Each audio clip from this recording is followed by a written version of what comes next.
بیٹی پیدا ہوئی تو شوہر نے نفرت میں بیٹی کو گھر کے صحن میں گڑھا کھود کر دفن کر دیا اور مجھے ساتھ لے کر امریکہ چلا گیا۔ میں نے جھگڑا کیا تو شوہر نے مجھے بہت مارا اور کہا کہ تمہیں بھی بیٹی کے ساتھ ہی دفن کر دوں گا۔ میں مجبور ہو کر خاموش ہو گئی، مگر دل میں بیٹی کی یاد دہکتی رہ گئی۔ 11 سال بعد جب میں واپس آئی تو میں دوڑ کر اس جگہ گئی جہاں بیٹی کو دفن کیا گیا تھا، مگر وہاں پہنچ کر میرے رونگٹے کھڑے ہو گئے، کیونکہ آدھی رات کا وقت تھا۔ میں گہری نیند میں تھی جب میں نے وہ خواب پھر دیکھا جو کئی سالوں سے مجھے دکھ دے رہا تھا۔ خواب میں ایک غیر واضح بچے کا چہرہ نظر آتا تھا۔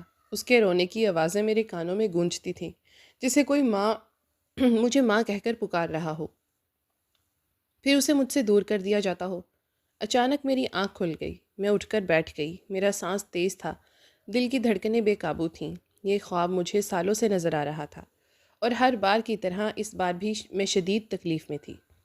میں نے اپنے پہلو میں سوئے ہوئے شوہر کی طرف دیکھا تھا۔ ان کی نیند پرسکون تھی، ان کے چہرے پر اطمینان تھا، جیسے جو کچھ ہوا ہے اس کا ان پر کوئی اثر ہی نہیں پڑا۔ میں نے روتے ہوئے کہا، محسن، آپ نے میرے ساتھ اچھا نہیں کیا، آپ نے بالکل بھی اچھا نہیں کیا۔ میں ایک بار پھر بکھر گئی، مگر مجھے سنبھالنے والا کوئی نہیں تھا۔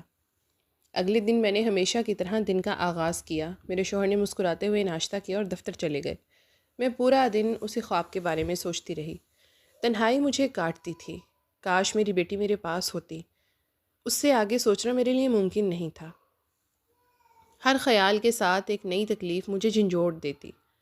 شام ہو گئی، کافی وقت گزر گیا، مگر میرے شوہر گھر نہیں آئے اور ان کا نمبر مسلسل بن جا رہا تھا۔ میں انتہائی پریشان ہو گئی تھی۔ تبھی موبائل پر ایک انجان نمبر سے کال آئی۔ وہ میرے شوہر کا دوست تھا۔ اس نے بتایا کہ میرے شوہر کا ایکسیڈنٹ ہو گیا ہے، مگر وہ خطرے سے باہر ہے۔ میں کیسے بے فکر ہو سکتی تھی؟ میرے دل پر تو جیسے پہاڑ ٹوٹ پڑا۔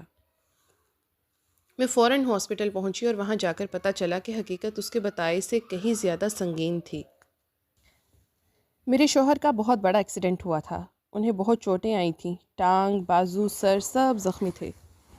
کچھ وقت وہ چلنے پھرنے کے قابل بھی نہ تھے۔ مجھے دیکھ کر ان کی آنکھوں میں آنسو آ گئے۔ وہ میرا ہاتھ پکڑ کر کہنے لگے، میں ٹھیک ہوں نازیہ، تم فکر مت کرو، اللہ نے مجھے نئی زندگی دی ہے، میں موت کو قریب سے دیکھ کر آیا ہوں۔ تم اس طرح نہ رو، تمہارا رونا میری تکلیف بڑھا رہا ہے۔ میں نے خود کو مشکل سے سنبھالا اور پھر جی جان سے ان کی خدمت کی۔ میری توجہ سے وہ کچھ ہی دنوں میں بہتر ہو گئے، مگر میں نے محسوس کیا کہ ان کے رویے میں بڑی تبدیلی آ گئی تھی۔ وہ اکثر گمسم رہتے، کسی سوچ میں ڈوبے ہوئے۔ ایک دن آدھی رات کو ان کے رونے کی آواز پر میری آنکھ کھل گئی۔ میں گھبرا کر اٹھی، محسن کیا ہوا آپ کو؟ کیوں رو رہے ہیں؟ طبیعت ٹھیک ہے، درد تو نہیں ہو رہا؟ میں ڈاکٹر کو فون کروں؟ وہ روتے ہوئے مجھے گلے لگا کر کہنے لگے، نازیہ، مجھے وہ رات یاد آ رہی ہے جب میں نے اپنی بیٹی کے ساتھ وہ سب کیا۔ میں نے اللہ کی رحمت کو خود سے کیوں دور کیا؟ کاش میں یہ سب نہ کرتا، کاش تم مجھے روک لیتی تو آج یہ سب نہ ہوتا، آج ہماری بیٹی ہمارے پاس ہوتی۔ 11 سالوں میں پہلی بار انہوں نے اس موضوع پر مجھ سے بات کی تھی۔ میں سب بھول کر ان کے دکھ کے ساتھ بہہ گئی۔ میں نے ان کے آنسو پوچھے۔ وہ کہنے لگے، شاید اسی پر اللہ ہم سے ناراض ہو گیا، اسی لیے دوبارہ ہمیں اولاد نہ دی۔ اللہ نے ہمیں خوشخبری کے قابل ہی نہیں سمجھا۔ میں دل میں کہہ رہی تھی کہ یہ سب ان کے اپنے گناہ کا نتیجہ ہے، مگر ان کی حالت دیکھ کر میں نے وہ لفظ زبان پر نہیں لائے۔ اب ہر روز یہی ہونے لگا تھا کہ وہ آدھی رات کو اٹھ بیٹھتے اور رونے لگتے۔ کہتے، خواب میں اس لڑکی کے رونے کی آواز آتی ہے جسے وہ مجھے پکار رہی ہو، کہ میرا کیا قصور تھا جو آپ نے مجھے زندہ دفن کر دیا۔ آخر کیوں؟ ان کی یہ حالت دیکھ کر میرے بھی آنسو بہنے لگے تھے۔ اب وہ بار بار کہتے کہ چلو ہم واپس پاکستان چلتے ہیں، اپنے اسی گھر میں جہاں ہماری بیٹی ہے۔ ان کی حالت پاگلوں جیسی ہو گئی تھی۔ ہر وقت پچھتاوا، ندامت ان پر سوار تھی۔ میں نہ جانا چاہتی تھی، مگر ان کی ضد کے آگے ہمیشہ کی طرح مجبور ہو گئی۔ اس گھر میں میری خوشیاں بھی تھیں اور وہ خوفناک دن بھی جب میرے سامنے سب کچھ ہوا تھا، مگر ان کے ساتھ جانا ہی تھا۔ انہوں نے امریکہ کی ساری جائیداد بیچ دی۔ کہتے ہیں، میں اب اس سرد ملک میں نہیں رہ سکتا۔ اس نے مجھ سے میری انسانیت چھین لی۔ میں غلط راستوں پہ چل پڑا۔ میں نے بہت گناہ کیے، بہت لڑکیوں کو دھوکہ دیا، مگر اب نہیں، میں ٹوٹ چکا ہوں۔ اب میں صرف اپنے گھر واپس جانا چاہتا ہوں۔ مجھے خوشی تھی کہ وہ سدھر گئے تھے۔ ہماری واپسی کا سفر شروع ہوا۔ وہ جہاز میں بیٹھی تو اپنے ماضی میں کھو گئی۔ میں اس وقت ایف اے پارٹ 2 کی نادان سی لڑکی تھی۔ ایک دن میں اپنی سہیلیوں کے ساتھ پیدل گھر جا رہی تھی جب میں نے نوٹ کیا کہ ایک گاڑی مسلسل ہمارے پیچھے آ رہی ہے۔ میں نے چند بار پیچھے مڑ کر دیکھا، میری سہیلیوں نے بھی برا سامنا کیا، برا سا منہ بنا کر کہا۔ میں نے اسے وہم سمجھ کر نظر انداز کر دیا، لیکن یہ معمول بن گیا تھا۔ روز چھٹی کے وقت وہی گاڑی ہمارا پیچھا کرتی تھی، اور ایک دن وہ گاڑی میرے سامنے آ کر رک گئی۔ میں پوری طرح گھبرا گئی۔ گاڑی سے ایک نوجوان لڑکا نکل کر میرے سامنے آ کھڑا ہوا۔ وہ بہت سمارٹ اور امیر آدمی لگ رہا تھا۔ اس کی گہری آنکھیں میرے چہرے پر جمی تھیں، جیسے وہ مجھے پہلی بار نہیں بلکہ بہت عرصے سے جانتا ہو۔ میں گھبراہٹ میں وہاں سے جانے لگی تو اس نے میرا راستہ روک لیا اور پوچھا، کیا نام ہے تمہارا؟ کیا کرتی ہو؟ میں نے فوراً نظریں جھکا کر کہا، دیکھیں، میرا جو بھی نام ہے اس سے آپ کو کیا لینا دینا؟ میں ایک شریف اور غریب گھرانے سے تعلق رکھتی ہوں، آپ بار بار میرے راستے میں مت آیا کریں، میرے لیے مسئلہ ہو جائے گا۔ میری بات سن کر وہ ہنس پڑا اور بولا، مجھے یہ بتاؤ، کسی کو پسند تو نہیں کرتی؟ اس کی بات سن کر میرا چہرہ شرم اور غصے سے سرخ ہو گیا۔ میں نے کہا، آپ حد سے بڑھ رہے ہیں، میں آپ کو جانتی تک نہیں اور آپ اتنے بیہودہ سوالات کر رہے ہیں۔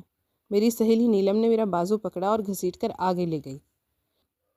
کہنے لگی، کیا پاگل ہو گئی ہو؟ کیوں اس آدمی کی منہ لگ رہی ہو؟ اگر محلے والوں نے دیکھ لیا تو ہمارا جینا حرام ہو جائے گا، اپنی بدنامی کے ساتھ مجھے بھی مرواؤ گی۔ میں نے نیلم کی بات مان کر قدم تیز کر دیے۔ کچھ دن گزرے تو ہمیں لگا کہ شاید وہ گاڑی میرا پیچھا کرنا چھوڑ چکی ہے۔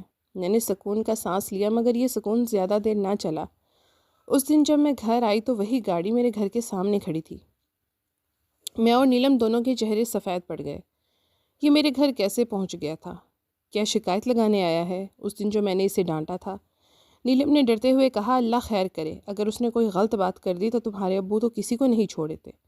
میں سہم کر آہستہ آہستہ گھر میں داخل ہوئی تو امی کا چہرہ خوشی سے دمک رہا تھا، اور جب میں کچن میں آئی تو ڈر کے مارے میرا دل بیٹھ گیا، کیونکہ میں نے کچن کے دروازے کے پاس سے گزرتے ہوئے اسی لڑکے کی آواز سنی۔